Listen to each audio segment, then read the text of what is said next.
You filthy animals.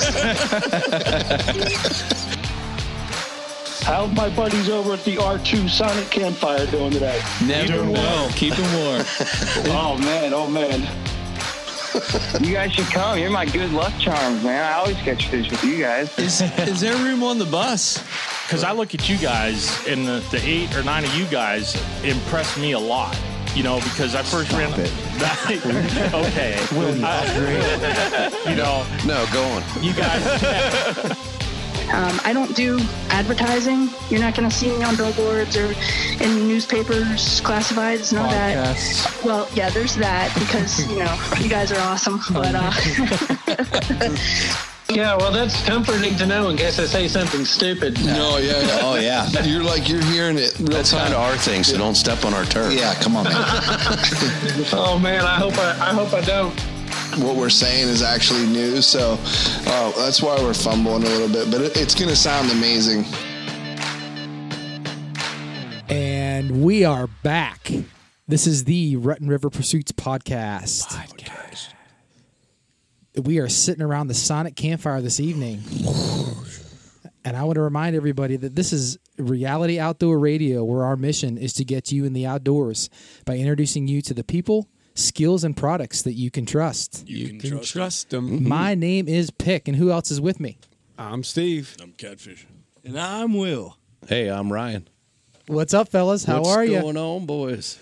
It's a cold Thursday. It is a cold Thursday. Some cold weather and maybe some precip is going to be rolling in. So I drove through snow squall tonight. Just saying. It was 60 yesterday. Yeah. And it's 15 today. It's cold. Well, I'll tell you what, guys, before we get into the 5-day forecast. That's true. Ryan, can you tell us about... You hear traffic and weather on the top of the hour? Weather on the 8s. But right now, I want to hear Ryan tell us about our sponsor on the 9s. All right. This month's episodes are brought to you in part by Protection First Class Outdoors. PFC lubes were designed and developed to protect and lubricate your firearms, your bows, your tree stands, heck, all your outdoor equipment. What about fishing rods? Absolutely fishing rods, Stevie. You know it. No way. You know it. Guys, I'm telling you, this stuff was originally designed to use in automotive undercoatings. Now, it don't get more corrosive than that. I heard that. That's true. Hey, Ryan. Yeah, buddy. Does it leave a film or residue? Absolutely not, Brian. No film, no residue. This stuff isn't going to harm the bluing on your firearms, any other kind of finish you got on any of your other outdoor products. This stuff is the ticket. And what? Now, wait. I bet it freezes. It does not freeze, Bucky. What? But there's one more thing I got to tell you about. This stuff will also act as a cover scent. You got me. How many times you ever taken a well-protected and lubricated piece of equipment in the outdoors? It stinks, boys. It stinks. Yes. Not this stuff. They got the earth and the pine cover scent mixed right into the lubricant. Wow. They Come thought on. of everything. That's right, guys. Make sure you head on over to pfcoutdoors.com. Check out everything they got going on over there. Pick up some of that lube. It's the ticket. Love that PFC. PFC is great. Mm-hmm. Well, speaking of getting into some cold weather, we have not been able to get on the ice yet here in this area. Not That's even a close. true statement. Not even close. Stevie is chomping Not at the even bit. close. But what we are going to do is talk to somebody that maybe has been out on the ice or getting ready to get on the ice. We have, as our guest host this evening, Mr. Gus Glasgow from the Western PA Hardwater Series. Gus. Hey, Gus. Gus, how you doing? Are you there? I'm doing well. I'm here. How are you guys doing? Doing great. Good, Doing Gus. great. Long time no speak, bud. Oh, I know. You know, it's just if we could figure out how to get these lakes to freeze over in the summertime, we'd be golden. I talk to you all the time. Absolutely. That'd be a pretty tough trick, though, Gus. I mean, let's be honest. You need less than 32 degrees for water to freeze. I don't know how you do that in the summertime. You know what? It's that's the truth. We've contemplated going to an indoor approach, maybe like the igloos down in Pittsburgh or something. There you go. having an indoor ice fishing series. The way this winter has been going so far, we were really starting to think that might be a possibility. You could head down into Pittsburgh, although I think Sidney Crosby and the rest of the Penguins would be a little upset you start drilling holes in their ice. I was going to say. Yeah, I don't think. Yeah, as a Penguins fan, I don't think I'd go over too well either. Well, I'm not a Penguins fan, but we can still agree to disagree, I guess. That worked. Why don't they do that? I don't know. We should make it a thing, Stevie. Yeah. How's the tournament prep coming along, Gus? Well, we've been monitoring the weather. Obviously, that's kind of a big factor in having ice fishing tournaments. And we start monitoring. That's part of it. Yeah, we start watching everything, and probably I start paying attention to water temperature in October. Watching see the trends and see how the water temperature starts coming down. Because as soon as the water temperature gets low enough, it can cap over pretty quick, and it did this fall. We had a really mild fall with very few high temperature days, and as soon as beginning mid-December, lakes were starting to cap over out here, and we were actually on the ice before Christmas for a very short period. For about 2 weeks, we had 3 to 4 inches of ice on some of the lakes out here, and some of the northern lakes along the central Pennsylvania border. Get out. Yeah, there was guys fishing up there for several weeks, maybe even a month. Wow. You know what always makes me nervous about that? Like, it's just knowing when the ice is safe enough to walk on. Like, I don't know any other way to know if the ice is safe other than to walk out there and start drilling holes. I mean, is that... I send Brian out. Send Brian out. Like, he hasn't caught a fishing through the ice in 12 years. Yeah, you definitely don't want to just walk out. Maybe not if you have a friend that you're not real close with, and maybe he stole your tree stand during hunting season. You could push him out there first. But no, I mean, there's lots of things that you need to do before you even consider going on the ice. I mean, I start paying attention to the lakes, driving out every few nights. I know. I think the first thing that everybody does when they check the ice is they find the biggest rock they can find and throw it out on there. Is that a great way to test it? It makes me feel a little bit better. It's a start. I'll do that. Yeah. And if nobody's been out there, you definitely got to do something. Right. So, like I'll just stand at the edge there, and if your feet don't go through, then I drill a hole and then walk out a little further. I don't know if that's. The best thing to do is get yourself a spud bar and, get yourself a friend. Don't ever go out and test the ice by yourself, by all means. I always have my truck running right beside the ramp with the heat blasting just in case my feet get wet. Mm-hmm. You try to find the calmest area along shoreline with maybe the least amount of weeds where the least amount of heat's going to hold. You don't want to go near any springs. You don't want to go near any weed beds. Mm-hmm. You want to get straight out on the ice, but start poking around with that spud bar. 3 or 4 hits with that spud bar, it doesn't go through, take a couple more steps. 3 or 4 hits, doesn't go through, take a couple more steps. Once I'm out, 5, 6, 7 feet offshore and it's more than a foot deep, then I'll get my auger out and start drilling a few holes. And if you haven't, and this could be in the middle of winter, I wouldn't say it's early ice, but even in the middle of winter, and if you're on a lake or a pond that nobody else has been on, every few feet, drill holes. Mm-hmm. I mean, those lakes, and especially lakes that you don't know where a spring's going to pop up, there's going to be a weak spot because somebody else had a hole there at one point. Maybe water settled from a recent rainstorm and refroze. But if you haven't been out there, nobody else is out there, just drill as you go, or use your spud bar as you go, checking along the way. Catfish at Lake Mead, where's the spots of the lake that normally freeze first?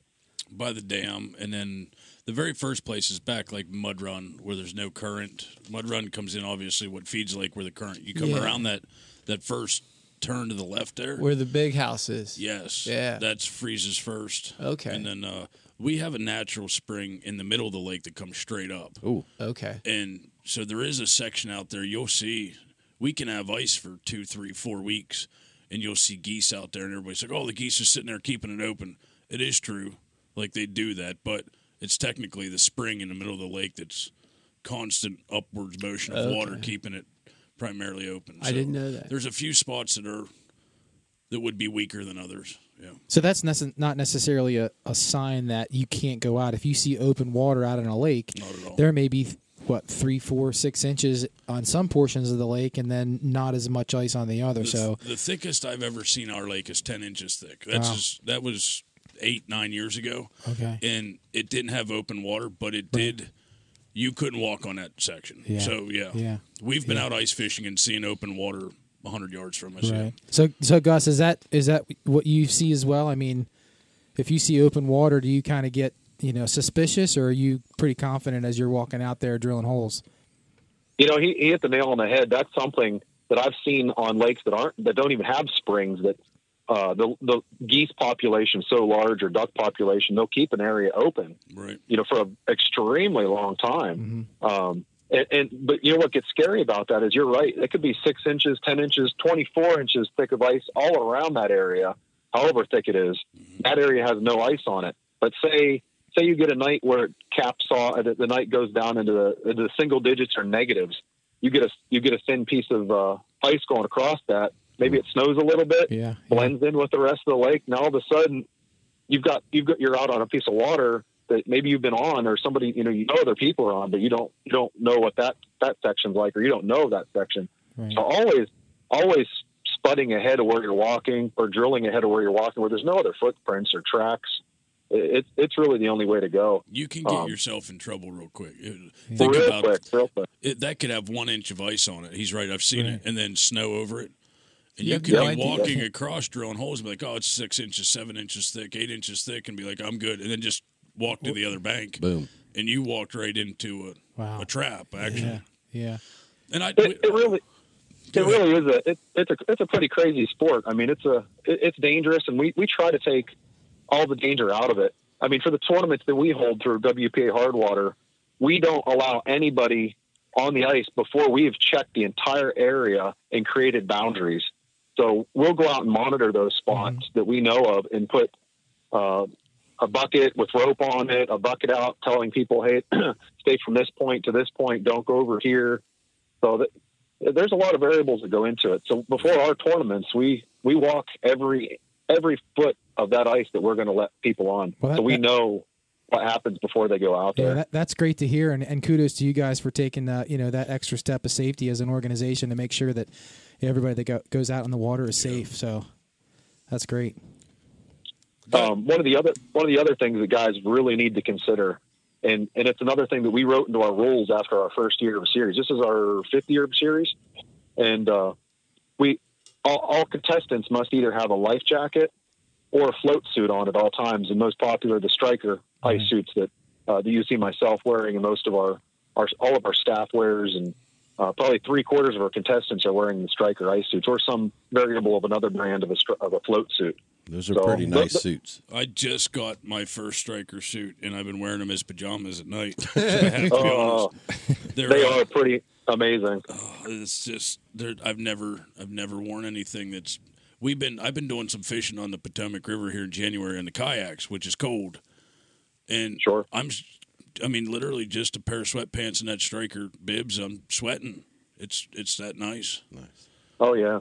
Yeah, in all honesty, I have the Climate, I believe, the Climate suit, and it comes with an innerliner jacket, innerliner bib, innerliner pants inside the bibs.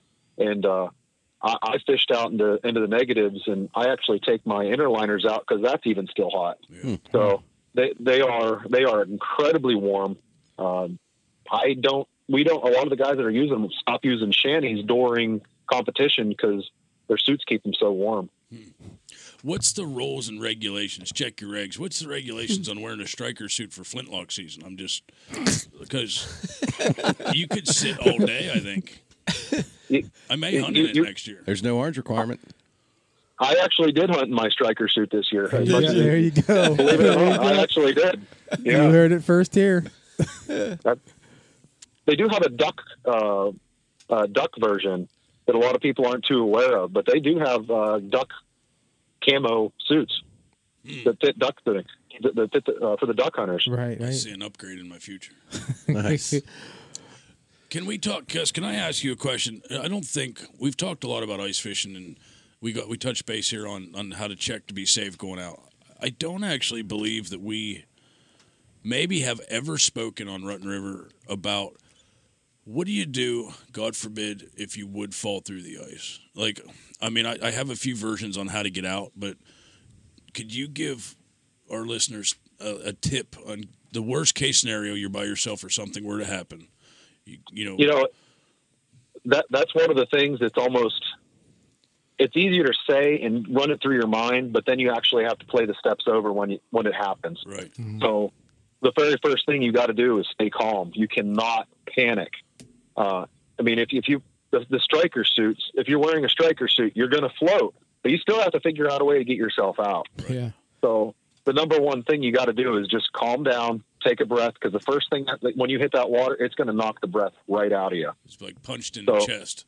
Correct. So you don't want to hyperventilate. You don't want to drown. You don't want to get water in your mouth, obviously, at that point.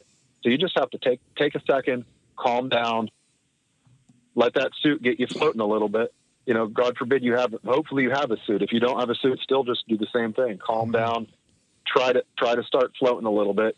You want to get your legs and your butt up in the air and your hands out in front of you, kind of like you're taking a dive down the hill on a sled riding hill or something, head first. Like a Superman. You want to get in that Superman position and kick your feet and push yourself up on the ice. There you go. But that brings up another point. Even doing that, it's still a struggle to get out. So we have all of our contestants. Another rule that we have for all the WPA Hardwater Series tournaments, you have to have and show us a set of ice picks. You have to be wearing a set of ice picks. Even if they're homemade, like 2 screwdrivers with shoelace? I'm going to check them, and I'm going to make sure they work. But, we have some guys. Yeah, it works. If it's 2 nails hammered into a board and the head cut off, so as long as there's spikes on a piece of a dowel rod and on a rope around your neck, I'm fine with that. But those are what's going to pull you out of that ice. You ever fall in?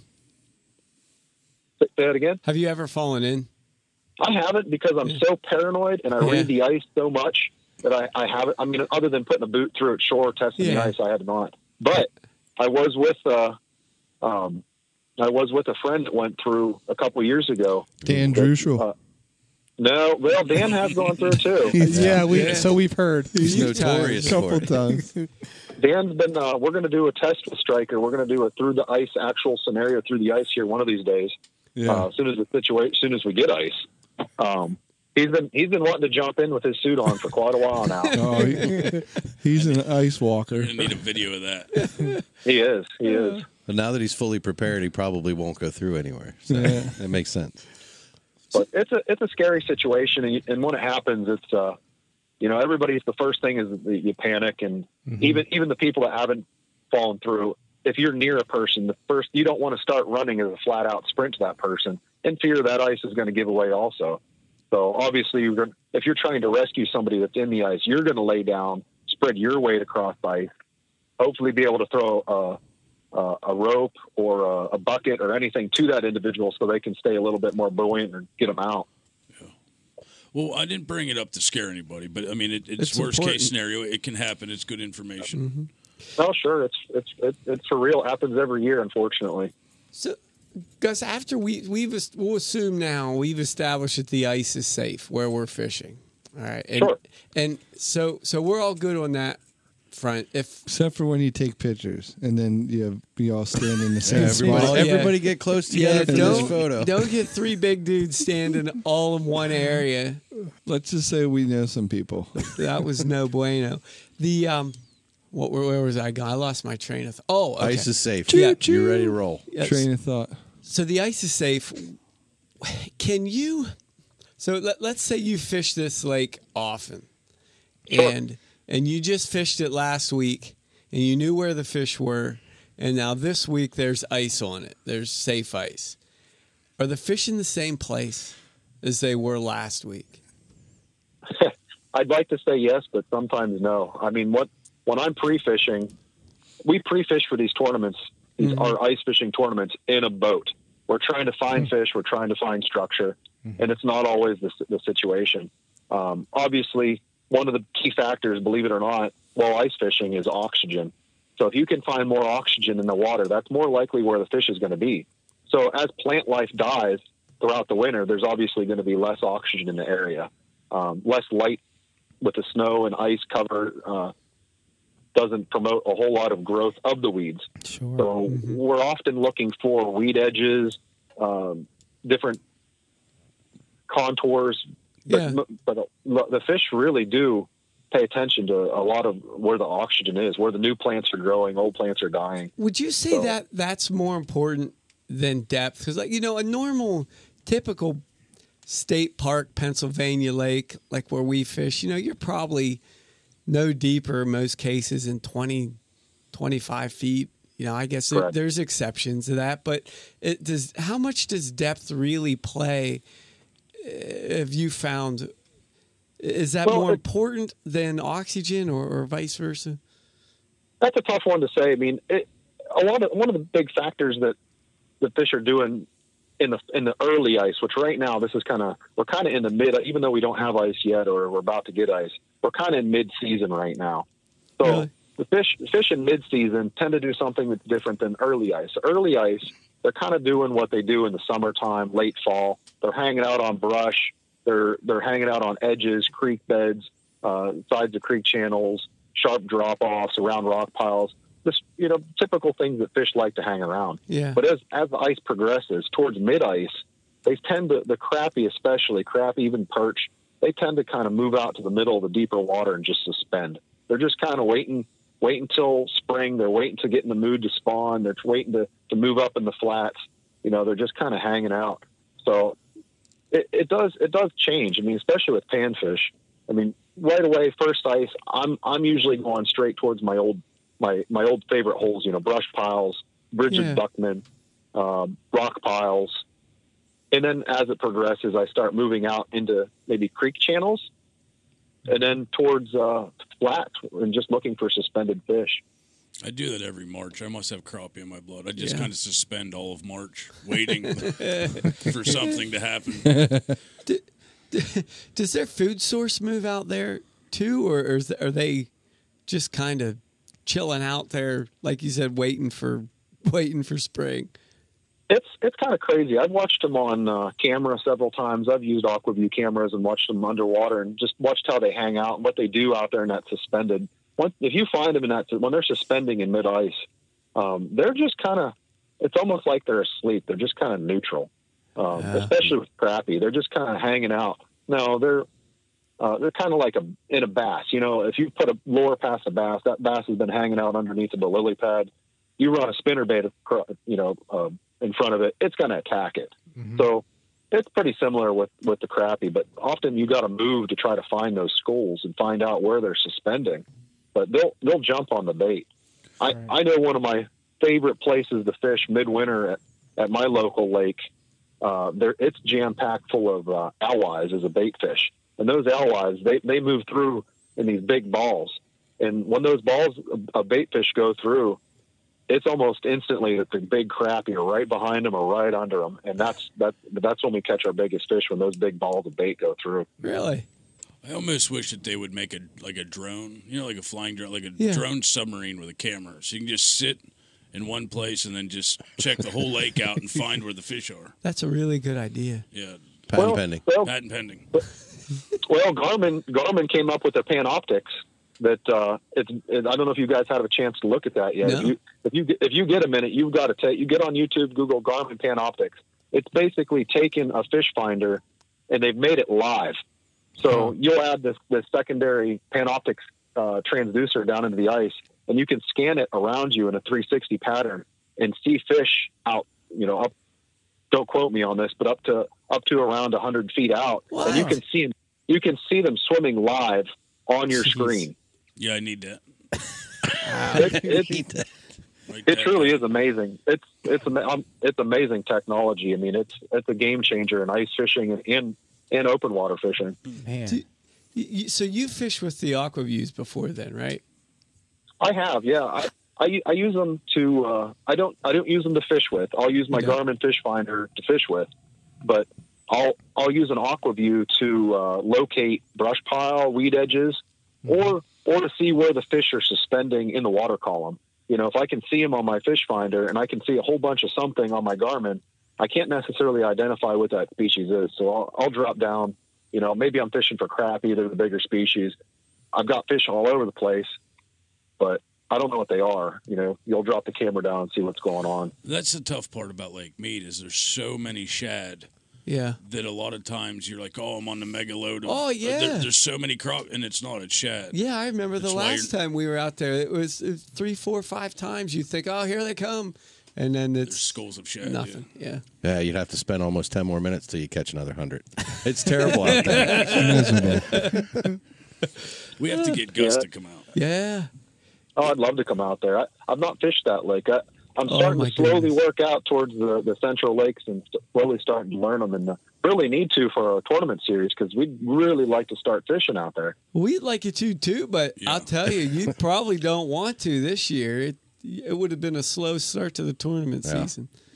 We kind of, when we created WPA Hardwater, we knew it wasn't going to be an easy feat. I mean, Pennsylvanians are crazy about ice fishing, but the ice is not crazy about the fishermen in Pennsylvania. I heard that. So we'll continue to expand as we grow. I mean, we're now by numbers one of if not the largest ice fishing series in the United States.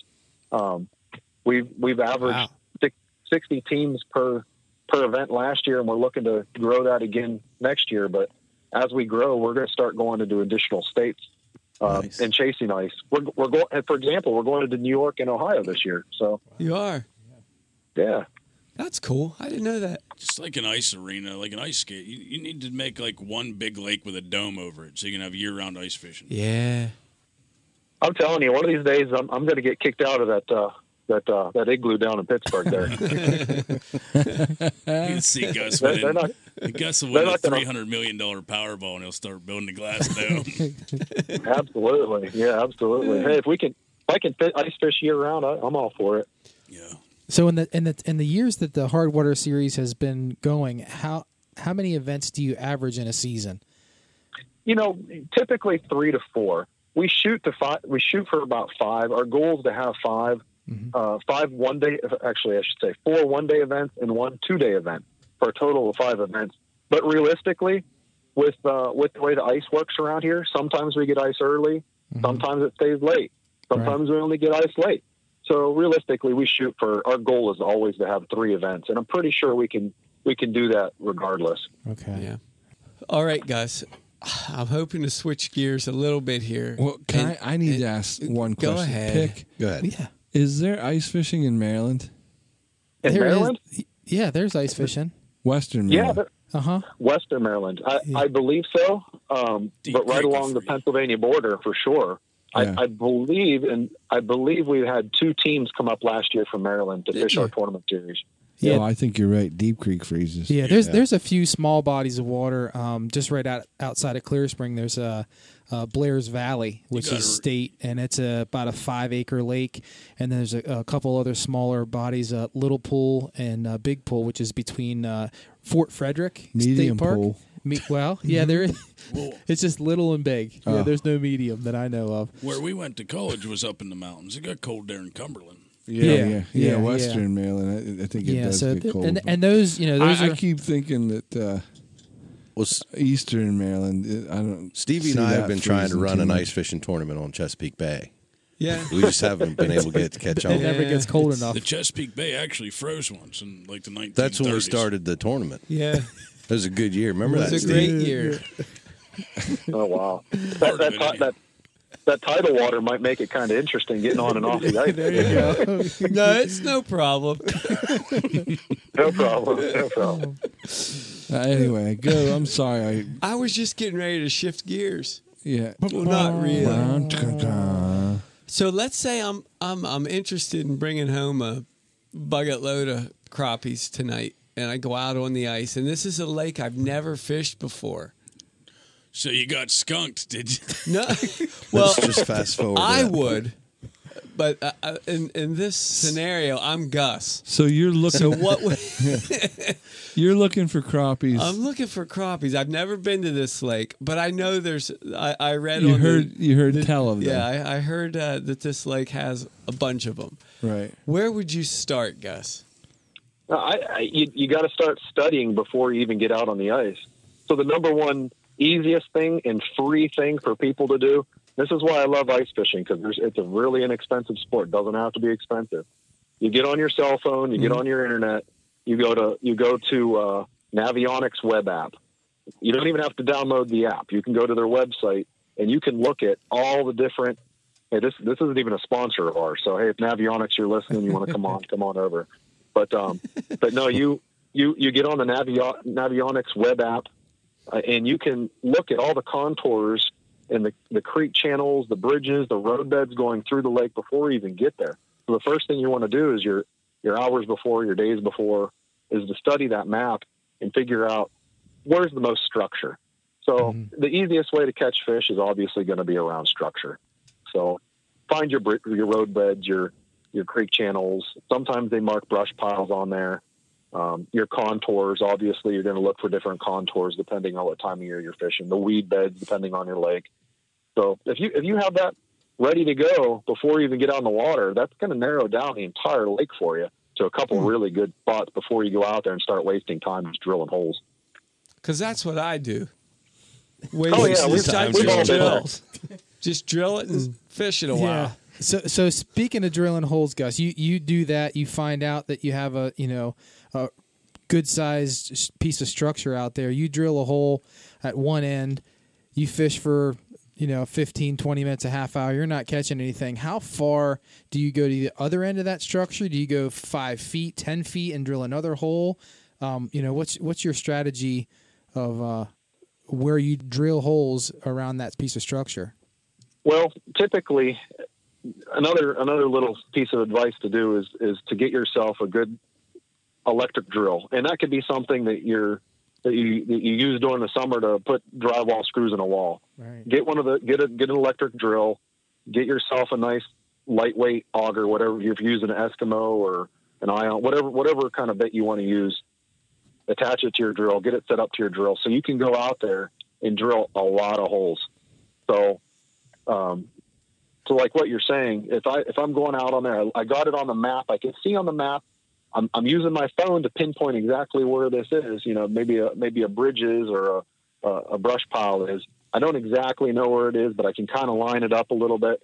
I'll drill a line of 10 holes, and then I'll come back to the middle of it, make a big X, drill 10 holes. Okay. And then I grab my fish finder and I just start checking each one of those holes before I even drop a jig in the water. All right. I gotcha. The X. Stevie just drills big circles around them. Like Swiss cheese. Yeah, he stands in the middle of it. That's not... big circles. I've never seen him employ that tactic, but I will say he'll wait for one of us to catch a fish, and then shortly after that, a hole will be drilled right next to it. That doesn't sound like me. Or just hey, look over there, and just take your hole. Now, Gus, I got a question for you. I'm taking an informal survey. This is not scientific in any way, shape, or form, but I did ask another guest casual. this. I asked another guest this recently. When it comes to auger blades, are you a fan of sharp or dull blades? Well, definitely sharp blades. It happened one time, Gus. Stevie? One time. I wondered why Will could not drill a hole with that auger. I was looking at Will. I'm like, dude, what are you? Right. You got to go clockwise. You got to go clockwise. I am not an insignificant man. No. I can turn move an a auger. little weight. I can turn an auger. We talked about this with John Royer I was last melting the ice is what I was doing. My first, well, it might have been my second or third year ice fishing. I don't remember. I had a habit of kind of like drilling most of the hole out and then just banging away with it, with the rest of it with the auger. You're kind of using it as a pile driver. I don't know. Maybe dragging it through the parking lot on the way back to the truck. And that could be it too. And so it bent the. I thought it just Where'd dulled you get the blades. the ice gasher? I thought it just dulled the blades, so I bought a blade sharpener, sharpened the blades. It still didn't work. The blades were on the wrong angle. No. Yeah. It was all bent up. Ryan said, I told Ryan, hey, don't use that one. The blades are dull. And don't use the same auger you use to drill holes for your deck when you're putting in deck work. Right. Yeah. Don't buy your auger bits from Home Depot. That's just a good piece of advice. Yeah. Well, I don't use that auger anymore. Thank goodness. Yeah, we've all been there. I mean, we've all started out on hand augers, you know, and there are some really good hand augers out there. Don't get me wrong. I've got a few of them as backup, but yeah, you definitely got to. Whatever's on sale, to me, that's a good hand auger. Sharp or not sharp. Sharp or not sharp. If it's on sale, that's my favorite. What were we talking about? I lost track here. Oh, so you make a big X. You make a big X, and so you mark fish there. So now, I mean, so a lot of times, I mean, even if I might not necessarily make an X, if I'm looking for a contour or a creek bed, I'll make a line of holes, 100 feet long, and trying to find those depth changes. Man. So you can, you're going to come across the creek channel if you drilled 100 feet of holes, you're going to come across them. That's a lot of holes. Yeah. Oh, yeah. I mean, make sure. I mean, I'm talking about spacing them out 10, 20 feet, too, if you're just initially looking for something. You ain't getting that electric drill off Wish. You're talking about a good quality electric drill if you're drilling that many holes. Yeah, you could. I mean, I think my electric drill is a Porter cable from Lowe's. It cost $99, and then I got a lot of batteries on top of that. Yeah. So that little steep for you. Your ship came in. It was coming. His cruise ship came in. Man. When you're drilling, well, what's I think I paid $45 for one. It lasts one hole. I did snap. I have snapped them in half before. I have snapped electric drills in half. So yeah, you definitely want to get yourself something good. Yeah. Unless you pay, you get what you pay for. If it doesn't fit in a Sheets' bag, Stevie doesn't want to take it. For summertime, we should get one of these. You ever see these big wave pad things that people take out, like the wave pads? They're big, thick pads, and the guys use them to lay out on. Lay on them, or I'm familiar. Yeah. We need to get a really big one and drill holes in it so we can walk around on it and ice fish in the summertime. In summertime, hey, there you go. You just came up with a new tournament series for us. Yeah. The Not So Hard Water Tournament. Yes. Sponsored by Wave Pad. The Wave Pad. Spongy water. All right. Soft water tournament. I'm all for it. I don't know if Wave Pad could make one to cover half of Erie, but I'm sure it would be a good challenge for them. Just a big cove in Erie. Just cover that whole thing. Sodas. Or just make it like a golf course, like 18 holes. 100 miles by 100 miles. Gus, I don't want you to give away all your secrets because I know you're a. But you're a. You guys beat me to it. There's not a lot of people that'll hear this. You fish in the tournament a lot yourself, but if you could give us, so you found fish, you drilled 100 holes, found the fish, or 100 feet of holes.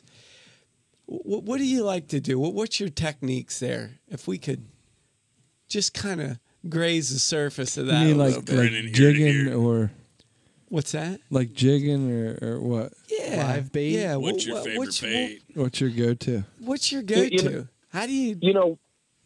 Everything's changing in a way within the last 10 years. Actually, honestly, within like the last 6 to 7 years, things have changed ice fishing drastically. From the rods to the lures to the even the line. I mean, we used to just. You'd go to Walmart and find whatever line you had, and that's what you use. Now we actually have specific ice fishing line that it doesn't. It holds up to the cold weather. We're using Gamma ice fishing line. It's designed specifically for ice fishing, and we're dropping down to 2 pound test is pretty common now, and there's guys even running 1 pound test, and it's holding up fine in these cold weather. But rods have changed. There was a very few, even going back 5 years ago, there was very limited options for ice fishing rods. And now we've got custom rod makers coming out of the woodwork and designing some amazing rods for really reasonable prices. And then on top of that, the lures have changed. Lead is kind of a thing of the past. We're all using tungsten. Yeah. So with tungsten, we've changed the profile of our jigs to these tiny little jigs that can drop like drop, no pun intended, but drop as fast as a rock. They scoot right down to the bottom as fast as could be with these little tiny tungsten jigs. So that's been a huge game changer. And then in addition to that, people are really starting to get away from live bait. and go on to plastics. The plastics have gone through the roof. I don't know if you guys have ever heard of the company called Contraband or not, but their plastics are insane. They make everything that you can dream of. Some plastics that look like teardrops, that look like bugs, whatever you want, they can make. So there's some really good plastic companies coming out of the woodwork now too.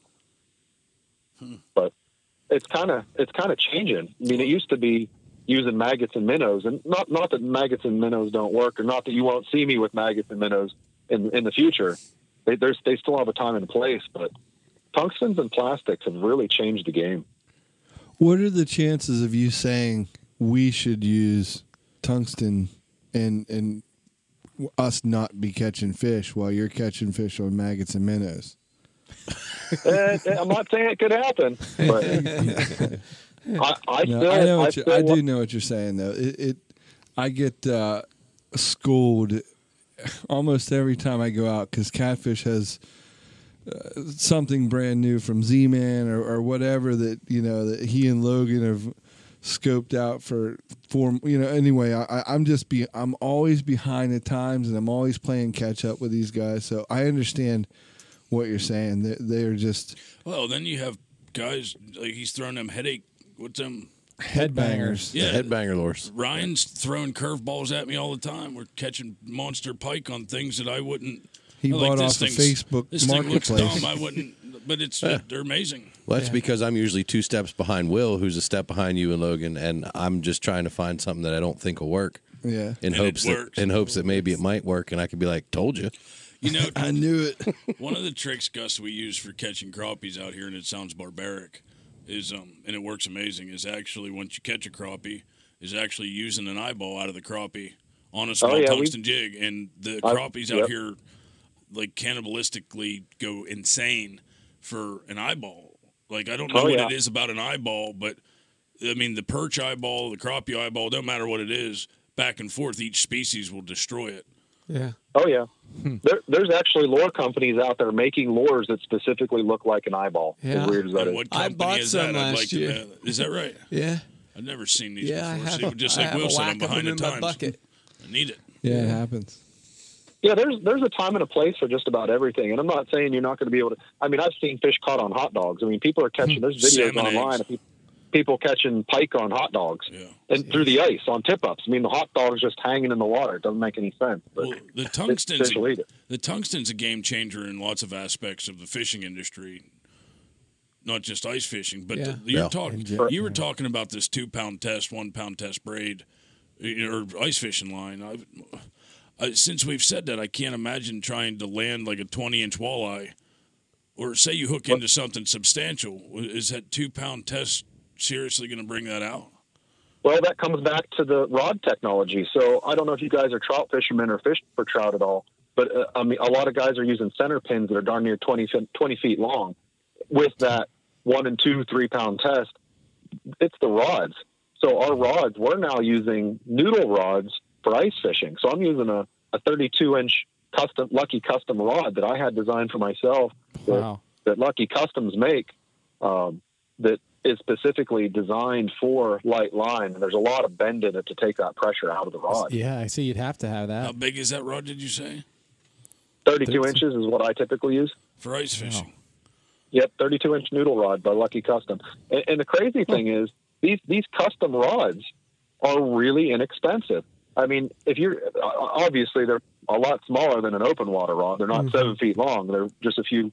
But I know Lucky Custom, they designed me a rod the color I wanted, with the line wrap that I wanted on the eyes for $75 shipped to my door. Really? And you can't. I mean, I think that's pretty impressive for a custom rod to however you want it. Yeah, yeah. I use a 7.6 extra heavy. Extra heavy. Extra heavy. Tungsten sensitive. Yeah. Wow. Open water rod when I go ice fishing. So you can really rip the lip off. He's not falling in the hole. I tell you, I keep Stevie's ice holes open. Yes. Throwing stuff down there and ripping it out. You feel a thunk when he sets the hook and you see the fish plant. It's incredible to watch. Something I've never done out here, Gus, that always intrigued me is these guys that fish with tip-ups and hand lines. I've never had the chance to do that here. And it's a blast. We have walleyes at the lake I live at. I just never got into, trying We should it. do that. I cut my teeth ice fishing. My uncle, Paul Glasgow, is the one that got me involved in ice fishing. And I always credit to him because he's the one that really, I'd pester him every week if I could, for him to take me. And that's what we did. We ran tip-ups. That jigging wasn't my first. And I'm talking about when I was 6 years old to 12 years old, even early teens. All I did was run tip-ups, and it's a blast. It's just so much fun watching that flag pop up and seeing a 6-7 pound bass taking off with your lure. And there's just something about that it doesn't matter what kind of fisherman you are. If you switch to just jigging and you see somebody else's flag pop up from a tip up, you want to run to it. I was going to say, did you beat Uncle Paul to the tip up? Oh yeah, he let me have a lot. We still run them every once in a while for crappie, or if we're in a place like to catch bass, we'll fish for bass too. You ever use artificials on a tip up, Gus? Never used artificial on a tip up. Yeah. The only thing I've ever seen people catch artificial on a tip up was with a hot dog. Huh. And I still can't figure that out. I don't know if that's artificial. I saw pike. Yeah, I saw that on YouTube. Pike getting caught on hot dog. I don't think by definition that's artificial. You don't? I don't know. Nah. I don't know. I guess it depends if it's like ballpark or store brand. It's okay. It was kosher. It's it's okay. It's all legit. natural's not. Yeah. I think people typically just use minnows or shiners just because they have an action and they do the action for you. Yeah. All right. I'm going to switch gears. I can't take it anymore. What gear you want to switch into? My favorite question. Uh-oh. Oh, boy. When you're on the ice, what's your favorite snacks to take with you? Oh, yeah. Because sometimes I learn things and I want better snacks. And listen, my gummy worms freeze. I love this question. They get stiff. They're stiffy worms. They're stiffy worms. You got to keep them in your pocket. Well, you kind of, it's funny because I think everybody has their own thing, but I do have a thing, believe it or not. Yeah, I knew it. Coupled it. If I'm just going out for a few hours, I got to have my combos and my Marburger's iced tea. I have to. I don't know what that is. Marburger's. Is that like a local thing? It's a local iced tea. Gallagher's correct. It's pretty much the same thing. Just a local brand out here. What flavor combo? I was going to say, talking? don't just say combos. It's got to be a combo. Cheddars. It's got to be a cheddar or nacho cheese. Man, that's nacho cheese. Nacho cheese. I'm telling you, if I don't have them, I don't catch fish. Really? Nacho cheese. I wonder, like, the cheese smell gets on your fingers, and I guarantee it. That's probably what it is. Yeah, that could be. That could be. We're on to something. But Combos, if you're listening, Northern Pikes love combo. Everybody has a thing, man. Yeah. If it's a long day and you're out there, I want the Mr. Heater Buddy Heater. The grill on the front of it works perfect for hot dogs. Yeah, seriously. Yeah, absolutely. I've never done that.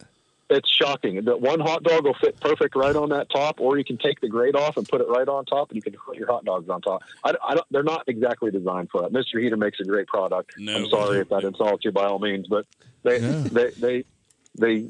cooked a lot of hot dogs on my Mr. Heater Buddy Heater over the years. That's good to know. My son just got one of those for Christmas. Did he really? I actually warm my hands on my Mr. Hot Dog. That's too much information. Too much information.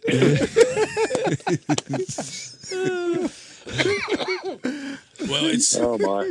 I'm gonna go hang out with Gustin from now on because my fishing buddy likes sunflower seeds, and there are sunflower. I guess you spit the shell out. They're all over the ice. They're all through my truck. All every time we go fishing, I got sunflower seeds everywhere. They're the shells, at least, whatever the thing. Probably just the shell. Yeah, I'm buying him a bag of combos next time. You ever cook egg sandwiches on the ice, Gus? No. On your Mr. Buddy? Yeah. We on my Mr. Egg sandwich.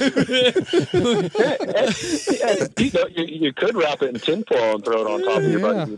That would work. Yeah. We brought last year, David Kyle brought a small propane stove. Yeah, made egg sandwiches with bacon and. I missed that. It looked good. McMuffins. McMuffins, yeah. We didn't have a lid, so it took forever for the cheese to melt. But it was good just the so same. fun. Man, that warms you up. There's Yeah. something about having a hot meal with sitting on the ice. Gus. Yo. Sorry, I thought you lost it. You He's just made me tasting a hungry. sandwich. Yeah. You ran out the sheets. I placed my order. I'm sorry. Have you ever firing up your Mr. Hot Dog? Firing up my Mr. Hot Dog. Have you ever had the opportunity to go out to one of these big ice fishing parties like Carrie Zelka tells us about? Out in the Midwest there? Oh, yeah. Oh, those things are huge. Some of those, there's some big events out there that are getting thousands of people. Have you seen that with your own eyes? I haven't, but I've got a few of our contestants that always tell us to make sure we make our schedule around those so they can get out there to them. Really? Yeah, because they say they have. She says that gets so big they have like food shacks or whatever. Food trucks. Yeah. Like right on the ice. Yeah. Oh, right? we had. I lived in North Dakota for a little bit, and like there were like live bands and on the ice. It was stupid stuff. That's crazy. Yeah, I think she said they drive tractor and trailers out there. Oh yeah, I think it's called I think the biggest one's called the Brainerd JC tournament. I could be wrong. Don't quote me on that again. But they get. That's in Minnesota. I know they give away hundreds of thousands of dollars in prizes, and there's probably just as many people. Wow. I think we have to get a converted Red Ryder wagon with like sleighs and like little and sell hot dogs and combos and just walk around one of Gus's tournaments and have the little food cart. Well, I tell you what, we're all serious, and we're serious competitors from about blast off at 7:00 until about 10:00. Then we're all kind of, hey, what's that guy doing over there? We're sticking our heads in everybody's shanties. Like, hey, what color are you using there? I seen you set that hook. We get kind of bored, and we're looking for snacks and food. And I knew it. It's hard to stay focused sometimes, and that's all I'm saying. It's hard to focus anytime I'm hungry. I heard. Yeah, exactly. Tell me about it. And you're surrounded by delicious crappie. I mean, it's like you want to eat your fish that you're weighing in, but that's not going to work. So, what is the? I don't think we talked about the tournament schedule yet. So, where's the locations and the dates for that this year, Gus? Sure. So, basically, our first tournament was last week, which we had to cancel. It was supposed to be on Lake Arthur on the 11th. Oh man! But yeah, we just it was close. We thought we were going to have the ice, and the ice just didn't cooperate. Now that was kind of pushing it, having an event that early. We never know. I mean, there could be. There's been years where it would have worked. Oh yeah, absolutely. And we've been on the ice. Now we weren't on the ice before Christmas, and if that would have stayed, we'd probably we'd be sitting on over a foot of ice right now. Yeah. But like I said, that's kind of how a cookie crumbles out here, and we're not afraid to adjust it. So before I tell you the schedule, I'll tell you to follow our Facebook page. Get on and search for WPA Hardwater, find it, because we're constantly posting updates on the ice condition, what the ice is going to do, because we are not afraid to move dates or lakes. So we put our schedule out. We tell people where the tentative locations are going to be, and if for some reason something happens with the weather, there's more ice on one lake than there is on another lake, we'll move it, and we'll try to get it updated on our website, WPAHardwater.com, and our Facebook page as fast as possible, as soon as we know. But, with that said, our lakes were supposed to be January 11th, Lake Arthur, the 25th coming up this next weekend on Lake Wilhelm in Sandy Lake, PA. All right. And then followed by February 8th, Mosquito Lake in Cortland, Ohio. That's going to be a crappie fest over there. We're then going to hop up to Erie for a 2-day tournament. This is where it gets kind of interesting. On the 22nd and 23rd, we're going to fish, but on day 1, it's going to be Presque Isle Bay and Misery Bay. And then day 2, it's going to be Edinburgh Lake in Edinburgh, Pennsylvania, which is just down the road. Right. So it's going to be that's going to be an interesting one. But to wrap the season up in March 7th, we're going to Chautauqua Lake in New York. Oh, wow. so the whole schedule is really a great schedule. We're really hoping to get at least 3 of those events in. Yeah. The way the weather's looking, our tournament on the 25th on Lake Wilhelm, we already told the contestants we're going to have a tournament. We're not sure if it's going to be on the ice or it's going to be on the docks in the marina. So we don't really particularly care to fish off docks. We've done it in the past. It's a huge hit. We get a lot of people. We actually cut the entry fee from a $90 entry fee for the regular season tournaments to $50 for docks. And we don't count points for the dock tournaments, just because it's not ice. I mean, obviously we want to be on ice, but you're fishing either way. You're fishing. Either way we're fishing. We want to not only get our contestants out there and, really, no pun intended, but break the ice. I mean, we're trying to make our sponsors happy. We want to represent them. Yeah. We really want to show that we're trying our hardest to make this happen. They've invested in us. We want to make sure we invest in them. So we want to make everybody happy. So if we have to hold it on the dock, we will hold it on the dock. But in all honesty, the forecast today on out, it's going to be making ice for a long time, and it's not going to go anywhere for a while. So maybe next weekend somebody will be ice fishing somewhere. We might be on ice for a tournament, but if not, we'll definitely be on the weeks after. That'll be good. And like you said, Gus, one thing you guys definitely got going for you is you're constantly checking the ice in different lakes. You even go so far as to send guys like John Royer out to check the ice depth, and they end up pulling up 7-pound largemouth. Jeez. So you guys really, you give it what it needs. Guess who drilled that hole for him? Guess who drilled that hole and took that picture? Who's that? That would be me. No way. Nice. That would be me. Yep. That was on Kale Lake a couple years ago. That was a beauty. That figures. I won't forget that. That was probably one of the biggest bass I've seen through the ice in the last few years. That was a monster. Wow. That's cool. I've still never caught a bass through the ice. So. See, he had the combos, and that's what it was. That's right. That's right. There's something to that. Hey, Gus, I got a question for you, though. Yeah, what do you got? With the combos, would you mind sucking them back with a little bit of coffee? Are you a coffee drinker? Oh, I'm a coffee drinker. Usually have the coffee there somewhere. Well, I'll tell you what we're going to do, Gus. News, boys. For hanging out with us again tonight and being our guest host on this extra ice fishing episode that we got going on here. We're going to send you out some Duck Blind coffee from our good friends over at Duck Blind Coffee. Yeah. From the same name. Allow myself to introduce myself. Hey, that sounds good. I'm all for that. We chug it down on the ice. I mean, it's anything to keep you warm in these cold days. No, perfect. You're gonna love this stuff. Yep, and it's they're from Pittsburgh too, which is cool. Yep. We need to get up here to go fishing with us. Yeah, we got to get them up. Oh yeah, Denny's great. Anything that that he would love that. If folks want to get their own Duck Blind coffee, you can go to duckblind.online. That's right. They too can migrate over to a better cup. Mm-hmm. That's right. All right. Love it. Well, Gus, thanks for joining us. But before we send you off, if people want to find more about the Western PA Hardwater Series, where can they find that information? Sure. You can find our schedule and the complete 2020 rules and regulations for our event on our website, WPAHardwater.com.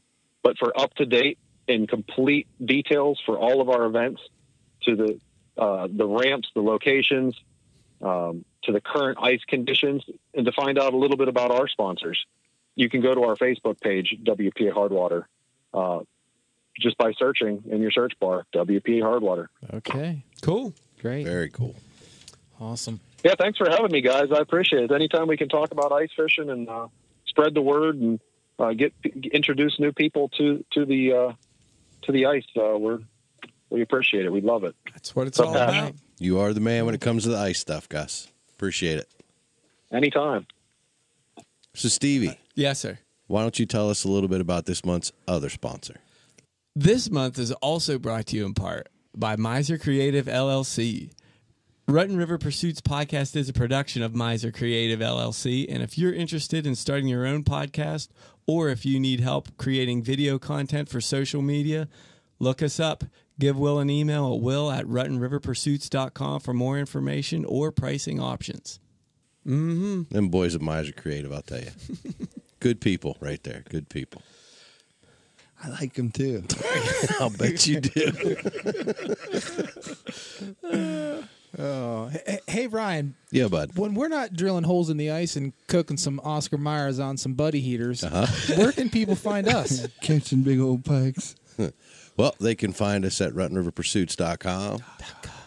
The podcast itself, this one and all of our back episodes, always available on Apple Podcasts, Spotify, and iHeartRadio. I heart those radios. We're also available on all your social media outlets like Facebook, Instagram, and Twitter. Just look for Rutten River Pursuits Podcast. Mm-hmm. Mm-hmm. What about them YouTubes? Oh, yeah. Don't forget to check out them YouTubes. Search Rutten Pursuits. Podcast. That's it. Very cool. All right. Good on you, boys. Another great episode. Hopefully we'll get some ice here soon in this area. We can get out in the water. I hope. All right. Rig 'em weedless. Put a hot dog on it. Jig 'em weedless. Get outdoors.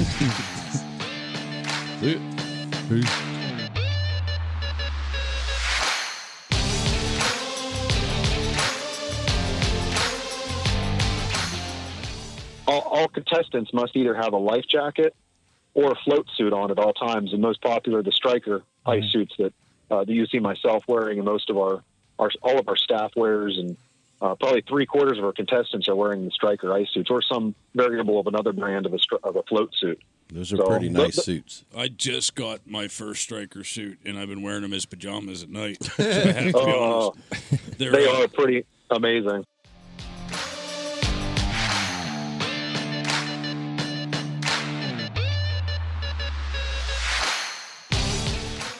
Gus, after we'll assume now we've established that the ice is safe where we're fishing. All right. And, sure. And so we're all good on that front. Except for when you take pictures and then you all stand in the same spot. Everybody get close together for this photo. Don't get three big dudes standing all in one area. Let's just say we know some people. That was no bueno.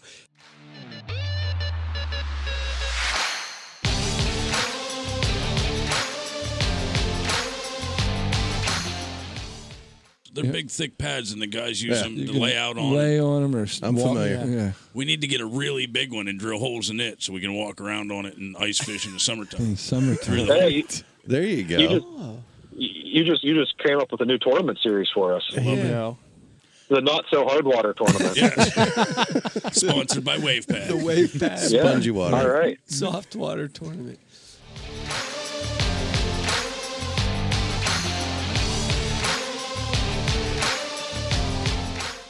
They're not exactly designed for that. Mr. Heater makes a great product. No, I'm sorry if that insults you by all means, but I've